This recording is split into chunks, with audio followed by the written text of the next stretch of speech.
Welcome to the show. It's Monday, September 6th. I'm Lynn Pickering. COVID-19 cases in Ontario are reaching record highs. While the unvaccinated account for the majority of cases, there are reports of COVID-19 infecting both the partially and fully vaccinated. What does this mean, particularly for the elderly and most vulnerable? Dr. Samir Sinha is Director of Geriatrics at the Sinha Health System and the University Health Network, and Director of Health Policy Research for the National Institute on Aging at Ryerson University. Welcome to the Grapevine, Dr. Sinha. Thanks for having me, Lynn. We have been told that we're now in the fourth wave of the COVID-19 pandemic, and while cases are high, the death rate is lower. What do you attribute that to? Yeah, right now what we know is that with the majority of the population vaccinated, it means that even if you are to get COVID-19, those breakthrough cases tend to be a lot more milder and less deadly overall. So that's the good news. But right now we're seeing, cases increasing exponentially. Right now we're about to reach 1,000 cases a day, and the modeling tells us that by a few coming weeks in September, when people are returning to school, people are returning to work, it's getting colder, we're doing more things indoor, we're likely to continue to see an increase in cases that could even reach as high as 6,000 to 9,000 cases a day. And what we know is when people get sick, for example, from COVID, that's when with this more deadly and more contagious variant of Delta, that's when we're concerned about seeing hospitalizations, ICU admissions, deaths start to significantly increase as well. So right now, this is a little bit of the calm before the storm, but it really is one that has become a pandemic of the unvaccinated. Because right now, if you look at my hospitals and what we're seeing right now, we've had a few dozen people being admitted over the last 2 months, to our hospitals with COVID-19. The vast majority of them have been unvaccinated. And when we talk about the people who've ended up in the intensive care unit, for example, or who've even ended up on ventilators, nobody who's ended up on a ventilator in our hospital now has been vaccinated. And only a handful of the folks who've ended up in the ICU might have been vaccinated. But really, this is really what we're seeing amongst those who are still resistant to vaccination or haven't had the opportunity to get vaccinated. This is where we're really worried that it's this group that's going to be most affected, especially amongst our children 12 and under who still do not have the opportunity to get vaccinated. And I want to talk about vaccination hesitancy in just a moment. But first, I want to go to another statistic. The National Institute on Aging has tracked 15,217 COVID-19 deaths among long-term care residents since March 2020, 57% of all deaths from the pandemic in Canada to date. As Director of Health Policy Research for the Institute, do you believe that some of these deaths could have been prevented with more efficient vaccination strategies? Absolutely. So one of the things that we have looked at is that when we've looked at our vaccine rollouts, for example, we know that some jurisdictions were much quicker than others to get their most vulnerable populations, those particularly who are older and those particularly living in our long-term care homes. We know that some jurisdictions took a lot longer than others to get that population vaccinated, Ontario being one of them. We had other provinces that had completed their vaccinations by mid-January, and Ontario didn't complete its vaccinations in its long-term care homes until either February or March in some cases in that way. And again, every day that you delay an opportunity for someone to get vaccinated, you're delaying that person's ability to protect themselves.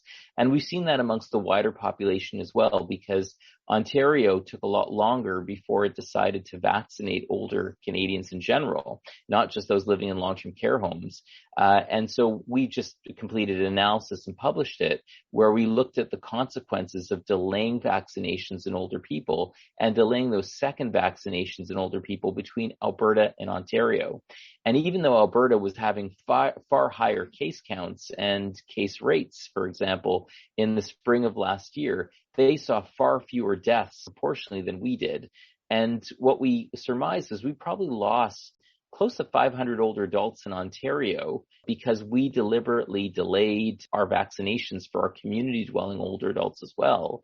And those were all avoidable deaths. But if we don't look at the numbers, if we don't look at the information and realize how our actions have consequences, we're only going to be doomed to repeat the same mistakes in future.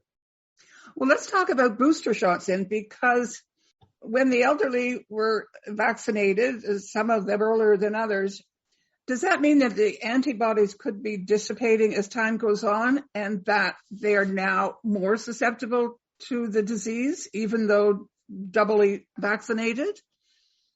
Well, to be honest, we don't know. And this is the challenge right now. So it was very interesting. I was talking to some PHAC officials yesterday because they've been very closely looking at the data from, say, Israel and the United States and across Canada right now.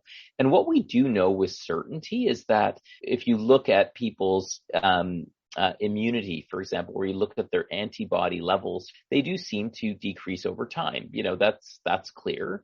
And that does happen with some forms of immunization, hence why we need to get booster shots in some cases. But what we are not seeing in places like Israel or the United States is a sudden upsurge in cases amongst previously vaccinated older adults in the community or in long-term care settings, because that lower level of immunity has almost kind of eliminated protection for them against the negative consequences of COVID-19. We're not necessarily seeing a failure of the vaccination. We just know that antibody levels are lower, but we're not necessarily sure if that's actually enough to actually lead to a deadly consequence. So right now, there's obviously a lot of activity happening in some countries. Israel is now saying they're going to offer booster shots to everybody. They're contemplating this in the United States. Ontario and Quebec have said they're going to go and vaccinate immunocompromised people. Ontario is saying they're going to go one step further and also vaccinate everybody in a long-term care home. And so is there evidence to say that this is the right time to do it? There's not clear evidence to say that this will actually be meaningfully effective. And I'm really worried that when you're in a pandemic and you have a really good weapon like vaccination, let's put our efforts into making sure that those who aren't vaccinated are getting vaccinated, because getting to that 90% level is where we need to get. And we still haven't reached that in Ontario. And then let's, make sure that we're using these vaccines wisely, because if we just go ahead and vaccinate everyone now because it's a good theory, but we don't have the evidence, and then we realize that the best shot that we had or the best opportunity to vaccinate people would be, say, 3 months or 6 months from now with a booster, we may have wasted that opportunity early because, frankly, we have all these vaccines sitting around that we don't know what to do with. Politically, it's unpalatable to be saying we're throwing away vaccines that we're not using.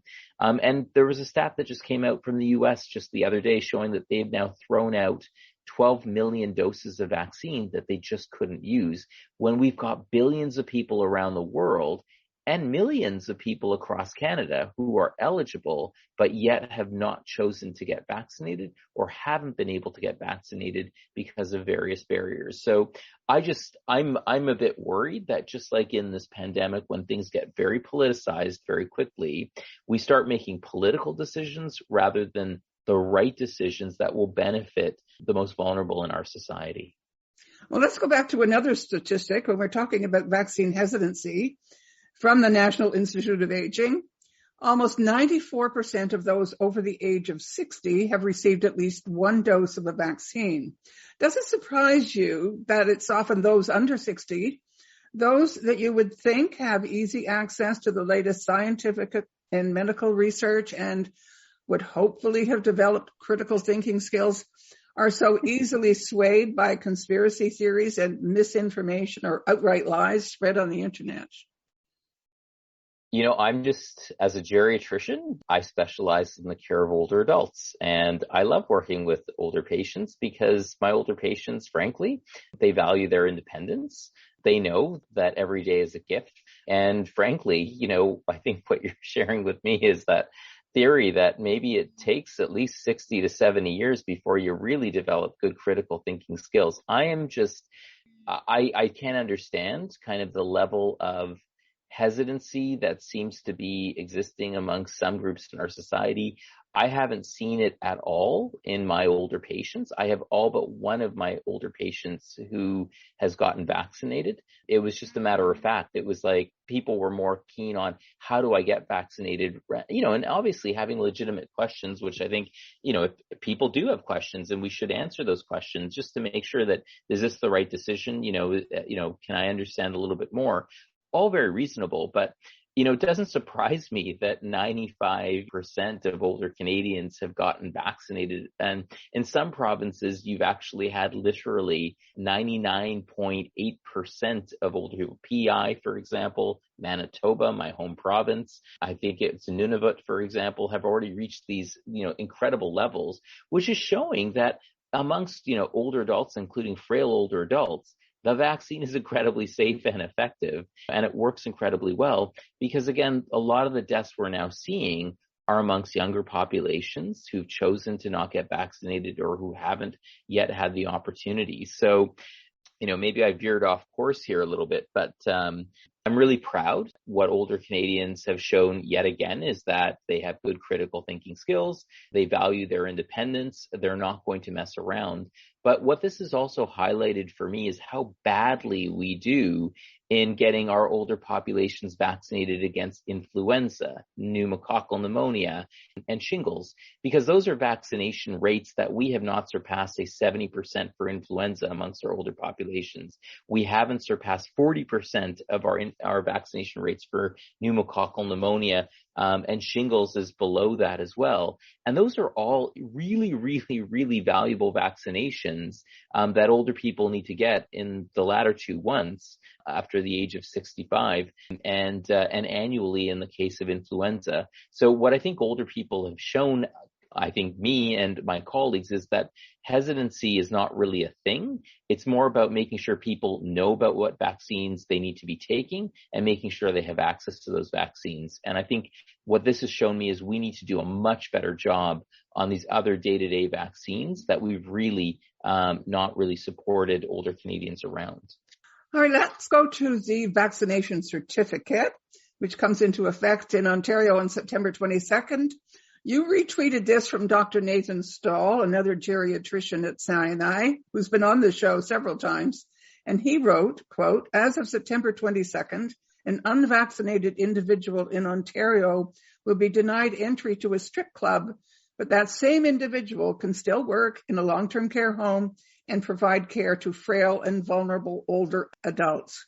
Ontario needs mandatory vaccination for all healthcare workers, end quote.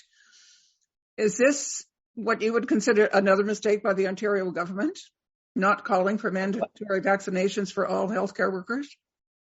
Absolutely. I mean, I think, this has been one of those fascinating things where I have to just call out, there are a number of long-term care homes, some of the large chains that have come out and basically said that they are implementing mandatory vaccinations and actually demanding mandatory vaccinations amongst their healthcare workers, not this kind of dog and pony show kind of policy where we say we demand that people get vaccinated or they provide a medical exemption, or if they can't do that, they watch a video and then they go and get tested twice a week.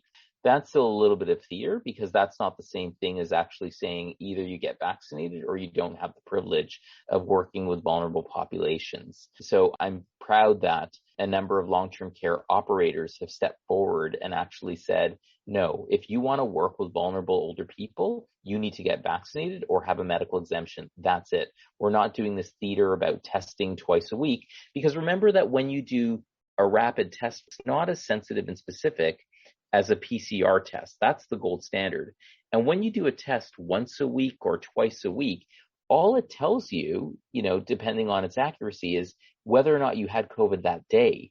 It doesn't actually tell you whether you had COVID the next day, for example, until you get your next test. And with the variant being what it is, which is far more contagious, almost as contagious as chickenpox, why would we take a chance with the lives of vulnerable people? So again, we have very inconsistent policies, again, just as my colleague Dr. Stahl said, where There are healthcare workers who can't go to a strip club now, might not be able to participate in indoor dining, but certainly can walk into certain hospitals. They can certainly walk into certain long-term care homes, and they can certainly work with certain home care agencies and provide care as unvaccinated workers to very vulnerable older people. So do I think that's acceptable? No, I don't. And I think the science is clearly there.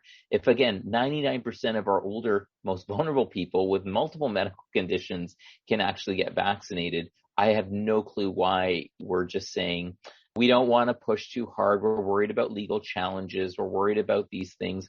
These are people's lives, right? And I just think it's abhorrent right now that we are not mandating vaccination amongst those working vulnerable populations. I think it's not just healthcare workers, but education workers, those working with people who could be put in vulnerable situations.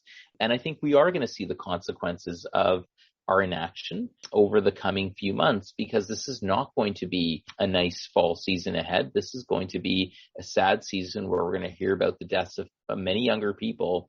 And, while 95%, 96% of our deaths to date have been amongst older people, we haven't seen the outpouring that we will soon when we start hearing every day about this younger person who lost their life and lost everything ahead of them. We will hear those stories increasingly every day. And it's amazing how much noise and attention will be given to hundreds of people who will die, who will be younger people. Yet remember that close to 25,000 people who died to date have been older adults. And I don't know about the massive outpouring that we've had, and partly because I think we're ageist. We're thinking that it was their time to go. They were taking up space, that now that they're out of that house, we can buy it, we can afford it. And now that they're no longer around, they're not draining our economy. There's a lot of those attitudes out there that have really underlined kind of our attitudes in the pandemic. And I think perhaps why people aren't taking the necessity of mandatory vaccinations for workers as seriously as they should. Well, I want to thank you very much for talking to me today. I think we're leaving on a sad note, but I guess on an up note, Christine Elliott, the Minister of Health, said that the day that the vaccination certificate was announced, they had a 40% jump in people signing up, booking for their first dose. And we've seen that around the world when vaccine certificates are implemented, then people who are just kind of waiting and seeing or whatever, it's a good nudge. It's a good push. It would have been great if we did this months ago when we were demanding this, to enter this fall season with a much higher rate of vaccination. Because again, we're now already in a fourth wave, and now we're starting to play catch up as opposed to get ahead of things. So I think this is a good thing that Ontario's finally done this, because I think it will nudge more people along that need to have that nudge.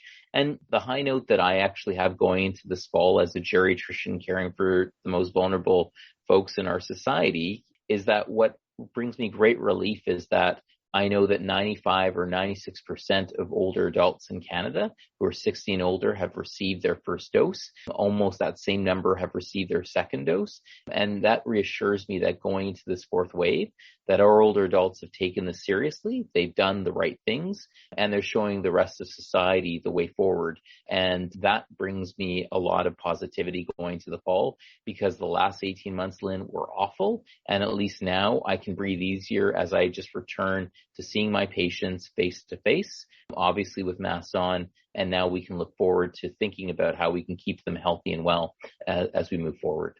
Thanks very much. Thanks for having me, Lynn. Dr. Samir Sinha is Director of Geriatrics at the Sinha Health System and the University Health Network, and Director of Health Policy Research for the National Institute on Aging. You're listening to The Grapevine on 99.3 County FM, the voice of the county. County, county, county, county.